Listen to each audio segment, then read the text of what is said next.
আসসালামু আলাইকুম শিক্ষার্থী বন্ধুরা, আমি ব্যতিক্রম মিরাজ। আজ আবারও the surgery of due question সিরিজের আরও একটি প্রশ্ন সমাধান ক্লাস নিয়ে তোমাদের সামনে হাজির হয়েছি। তাহলে চলো এখন আমরা ঢাকা বিশ্ববিদ্যালয়ের 23 এবং 24 সালের ভর্তি পরীক্ষায় আসা একটা প্রশ্ন দেখি। ঢাকা বিশ্ববিদ্যালয়ের প্রশ্ন সমাধানের পূর্বে আমি তোমাদের যে দুটি কথা স্মরণ করিয়ে দিই, তার একটি হচ্ছে ঢাকা বিশ্ববিদ্যালয়ের প্রশ্ন সমাধানের পূর্বে তোমরা সর্বদাই প্রথমে প্রশ্নটি পড়ে বোঝার চেষ্টা করবে পরীক্ষক তোমার কাছ থেকে কি জানতে চাচ্ছে। 2 নম্বর, ঢাকা বিশ্ববিদ্যালয়ের প্রশ্ন সমাধানের সময় তোমরা যে অ্যান্সারটা সঠিক বলে মনে হবে সেটা স্কিপ করে ভুল অ্যান্সারগুলো খুঁজবে। এখন প্রশ্ন হচ্ছে, কেন তোমরা প্রথমে ভুল অ্যান্সারগুলো খুঁজবে? সেই উত্তর পেতে হলে আমাদের ভিডিওটা শেষ পর্যন্ত দেখলেই তোমরা সেটা বুঝতে পারবে। তাহলে চলো এবার আমরা ঢাকা বিশ্ববিদ্যালয়ের এই প্রশ্নটা একটু ভালোভাবে পড়ে বোঝার চেষ্টা করি পরীক্ষক আমাদের কাছ থেকে কি জানতে চেয়েছে। দেখো, প্রশ্নটা হচ্ছে she was selected from 400 competitors. দেখো, এখানে 4টা অপশন আছে, অ্যামান, 2 নম্বর হচ্ছে নেয়ার, 3 নম্বর হচ্ছে টুয়ার্ড এবং 4 নম্বর হচ্ছে বিটুইন। দেখো, এই 4টা অপশনে যে ওয়ার্ড আছে এগুলো আমরা প্রিপজিশন হিসাবে মুখস্থ করেছি। তাহলে এই প্রশ্নটা পড়ার পরে আমরা বুঝলাম যে পরীক্ষক আমাদের কাছ থেকে জানতে চেয়েছে যে আমরা প্রিপজিশন সম্পর্কে জানি কিনা। দেখো, এই প্রশ্নটা সমাধানে যেতে হলে আমাদের প্রথমে 3টা বিষয় ক্লিয়ার হয়ে নিতে হবে। তার 1 নম্বর হচ্ছে প্রিপজিশন আসলে কিসের উপরে ডিপেন্ড করে ব্যবহার হয়।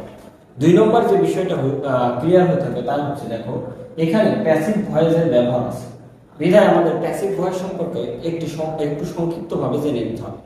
3 নম্বর যে বিষয়টা হচ্ছে, দেখো এখানে যে ফ্রম একটা প্রিপজিশন আছে, এটা আমাদের স্টুডেন্টের ব্রেইনকে হ্যাক করে ফেলে। এখন কিভাবে সেটা হ্যাক করে আমরা সামনে বিস্তারিত আলোচনার মাধ্যমে বুঝতে পারব।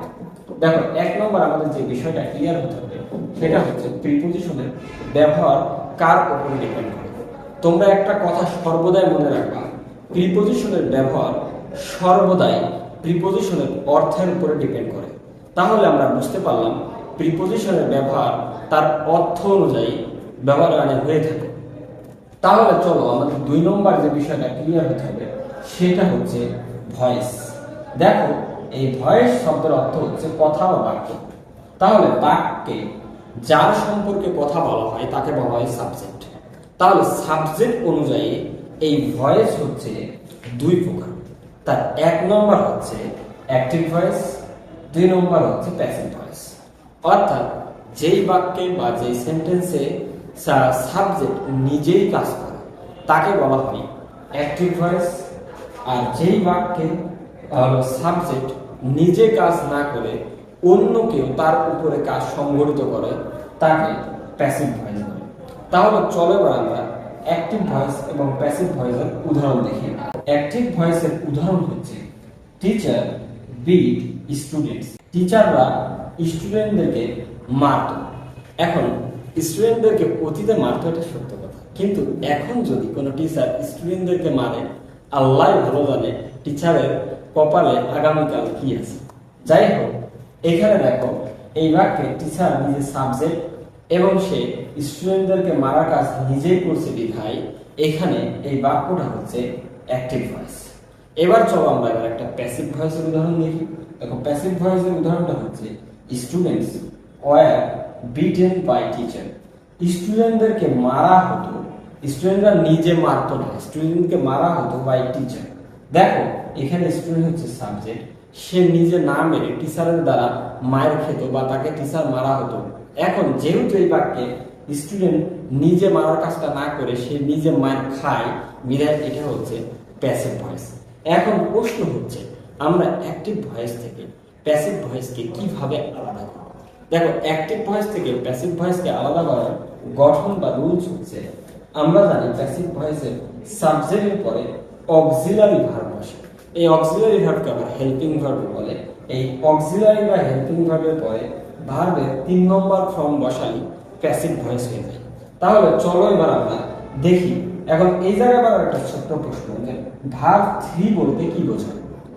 দেখো, ভার্ব 3 বলতে ভার্বের যে 3টা ফর্ম আছে, গো, ওয়েন্ট, গন, তারপর হচ্ছে বিট, ওয়েট, বিটেন, এর এই যে 3 নম্বরে যে ফর্মগুলো আছে এইগুলোকে ভার্বের 3 নম্বর ফর্ম বলা হয়। অর্থাৎ এই অক্সিলারি বা হেল্পিং ভার্বের পরে ভার্বের এই 3 নম্বর ফর্মটা বসালেই প্যাসিভ ভয়েস গঠন হয়ে যায়। তাহলে চলো আমরা এই উদাহরণটা দেখি এই রুলস অনুযায়ী হয়েছে কিনা। দেখো স্টুডেন্ট এখানে সাবজেক্ট, তারপর অক্সিলারি ভার্ব হিসেবে ওয়্যার বসছে, তারপর দেখো এই বিটের 3 নম্বর ফর্ম হচ্ছে বিটেন, দেখো এখানে বিটেন বসছে। তাহলে আমরা বুঝলাম যে এইটা এখানে প্যাসিভ ভয়েস হিসেবে ব্যবহার হয়েছে। তাহলে এবার চলো আমাদের শেষ যে সমস্যাটা ক্লিয়ার হতে হবে সেটা হচ্ছে এখানে ফ্রম।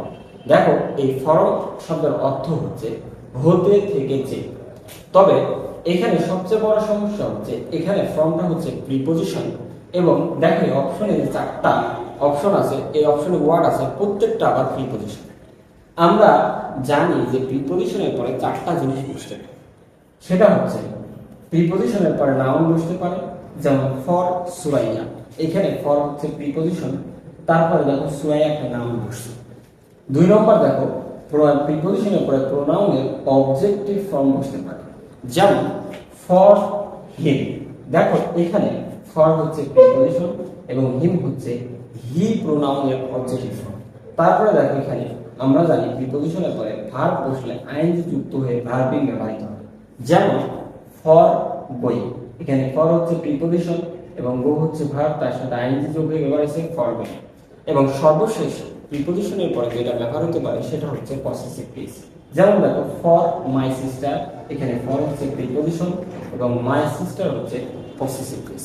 কিন্তু আমরা তো কোথাও কোনো আসমানি কিতাবে খুঁজে পাইনি যে প্রিপজিশনের পরে আবার একটা প্রিপজিশন বসতে পারে।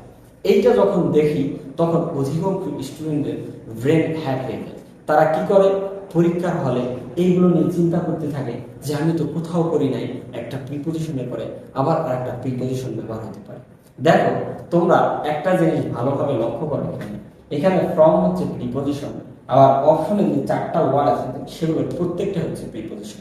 এখন এই 4টা অপশনে যে কোনো একটা অবশ্যই সঠিক অ্যান্সার। তাহলে তোমাকে কেন চিন্তা করতে হবে যে প্রিপজিশনের পরে শুধুমাত্র 4টা জিনিস বসে? প্রিপজিশনের পরে আরো একটা প্রিপজিশন বসতে পারে, এটা খুবই রেয়ার, এটা ব্যবহার হয় না বললেই চলে। যেহেতু এটা খুবই রেয়ার তাই এটা ঢাকা বিশ্ববিদ্যালয়ের প্রশ্ন। তাহলে চলো এবার আমরা এই প্রশ্নটার একটি সমাধানের দিকে যাই। এই প্রশ্নটার সমাধানের পূর্বে আমি তোমাদেরকে আরো একবার স্মরণ করে দিতে চাই, প্রিপজিশনের ব্যবহার সর্বদাই তার অর্থের উপরে নির্ভর করে। দেখো এই প্রশ্নটির 4টা অপশনের মধ্যে প্রথম অপশনটা হচ্ছে এমন। এই এমন প্রিপজিশনটা আমরা প্রথমে স্কিপ করব, কারণ এটা আমাদের কাছে সঠিক অ্যান্সার বলে মনে হচ্ছে। দেখো 2 নম্বর অপশনে যে প্রিপজিশনটা আছে সেটা হচ্ছে নিয়ার। এই নিয়ার প্রিপজিশনের অর্থ হচ্ছে কোন স্থানের নিকট, অর্থাৎ এই নিয়ার প্রিপজিশনটা কোন স্থান বা জায়গার জন্য নির্ধারিত। কিন্তু দেখো এই প্রশ্নে আছে 400 কম্পিটিটরস, অর্থাৎ 400 জন প্রতিযোগী। 400 জন প্রতিযোগী হচ্ছে মানুষ, অবশ্য নেয়ার ব্যবহার হয় কোন স্থানের জন্য। যেহেতু দুইটা আলাদা হয়ে গেছে তাই আমরা এই নেয়ারকে সঠিক অ্যান্সার ভাবে নিতে পারি না। তাহলে চলো এবার আমরা 3 নম্বর অপশনটা দেখি। দেখো 3 নম্বর অপশনে যে প্রিপজিশনটা আছে সেটা হচ্ছে টুয়ার্ড। এই টুয়ার্ড শব্দের অর্থ হচ্ছে কোনো কিছুর দিকে। এখন টুয়ার্ড শব্দের অর্থ আমরা এই ফাঁকা জায়গায় বসিয়ে দেখি যে এই অর্থ সঙ্গতিপূর্ণ, প্রশ্নটা অর্থ সঙ্গতিপূর্ণ হয় কি। যদি অর্থের সাথে সঙ্গতিপূর্ণ হয় এখানে বসে, তাহলে আমরা বুঝবো যে সি নম্বরটা অ্যান্সার। তাহলে চলো আমরা বসিয়ে দেখি যে এই সেন্টেন্সে টুয়ার্ডটা বসিয়ে অর্থ পূর্ণ হয় কিনা। দেখো শি ওয়াজ সিলেক্টেড, তাকে নির্বাচিত করা হয়েছিল বা নির্বাচন করা হয়েছিল, ফ্রম হতে, টুয়ার্ডস দিকে, 400 কম্পিটিটরস, অর্থাৎ অর্থ দ্বারাই তাকে মানে 4000 প্রতিযোগীর দিকে, তারপরে হচ্ছে থেকে তাকে সিলেক্টেড করা হয়েছে। দেখো আমরা এইভাবে বাংলা বাক্য কখনোই বলি না যে 400 জন প্রতিযোগীর দিকে থেকে তাকে নির্বাচিত করা হয়েছে, অথচ আমরা বলি যে 400 জন প্রতিযোগীর মধ্যে থেকে তাকে নির্বাচিত করা হয়েছে। যেহেতু অর্থের দিক থেকে এই টুয়ার্ডস প্রিপজিশনটা মিলে না, তার জন্য আমরা এখানে টুয়ার্ডস এই প্রিপজিশনটাকে রাইট অ্যান্সার হিসাবে নিতে পারি না। এখন চলো আমরা দেখি এই ডি নম্বর অপশন। ডি নম্বর অপশনে যে প্রিপজিশনটা আছে সেটা হচ্ছে বিটুইন। কিন্তু সমস্যা হচ্ছে দেখো, এ নম্বরে যে প্রিপজিশন আছে সেটা হচ্ছে অ্যামাং। এই বিটুইন এবং অ্যামাং এই দুইটা প্রিপজিশনের অর্থ একই, অর্থাৎ দুইটার অর্থই হচ্ছে মধ্যে।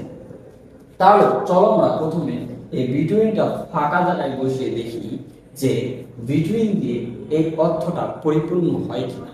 দেখো এখানে হি ওয়াজ সিলেক্টেড, তাকে নির্বাচিত বা সিলেক্ট করা হয়েছিল ফ্রম হতে, বিটুইন মধ্যে 400 কম্পিটিটরস, 400 জন কম্পিটিটরের মধ্যে থেকে তাকে সিলেক্ট করা হয়েছিল। দেখো অর্থের দিক দিয়ে কিন্তু এটা সঙ্গতিপূর্ণ হয়েছে বা আমাদের কাছে সঠিক বলে মনে হয়েছে, কিন্তু এখানে সমস্যা হচ্ছে বিটুইন দেখো দুইজন ব্যক্তির জন্য ব্যবহার হয়, অথচ প্রশ্নে আছে দেখো 400 কম্পিটিটরস। কোথায় দুইজন আর কোথায় 400 বা 400? আকাশ পাতাল ডিফারেন্স। তাহলে আকাশ পাতাল ডিফারেন্ট হলে কি আমরা সেটাকে সঠিক অ্যান্সার ভাবে নিতে পারি? অবশ্যই আমরা নিতে পারি না, তাই বিটুইন অ্যান্সার হিসাবে নেওয়া যাবে না। এখন যেহেতু তিনটা অপশনই ভুল হয়েছে, তার মানে এ নম্বরটা হচ্ছে রাইট অ্যান্সার। এখন আমরা একটু বিস্তারিতভাবে ব্যাখ্যা করে বোঝার চেষ্টা করব এমন ব্যাপার কেন সে রাইট অ্যান্সার। দেখো এই অ্যামাং শব্দের অর্থ বিটুইনের মতো হচ্ছে মধ্যে, কিন্তু অ্যামাং এই দুইয়ের পরে অর্থাৎ 3 থেকে শুরু করে আর যত সংখ্যক মানুষ বস্তু প্রাণী আছে সবার মধ্যে ব্যবহৃত হয় এই অ্যামাং। তাই যেহেতু এখানে 400 হয়েছে 2 এর বেশি, তাই অ্যামাং ব্যবহার হয়েছে। কিন্তু এই অ্যামাং এর একই অর্থে অ্যামাং এর পরিবর্তে অ্যামাং এর শেষে এসটি যোগ করে অ্যামাংস্ট, এবং অ্যামাংস্ট এর পরিবর্তে অ্যামাইড এর শেষে এসটি যোগ করে অ্যামাইডস, এই চারটা প্রিপজিশন একই অর্থে অর্থাৎ অনেকের মধ্যে এই অর্থে ব্যবহার করা হয়। অনুরূপভাবে এই যে নেয়ার প্রিপজিশনটা কখনো কখনো নেয়ারের পরে টু বসিয়ে নেয়ার টু, এই দুইটা একই অর্থে ব্যবহার করা হয়। তো যাই হোক, আজকে আমাদের আলোচনা এই পর্যন্তই ছিল। যদি ভিডিওটা ভালো লেগে থাকে তাহলে ভাইয়ার অনুপ্রেরণা বৃদ্ধি করার জন্য আমাদের পেজটা ফলো করা না থাকলে পেজটা ফলো করে একটা কমেন্ট এবং শেয়ার করে পাশেই থাকবে।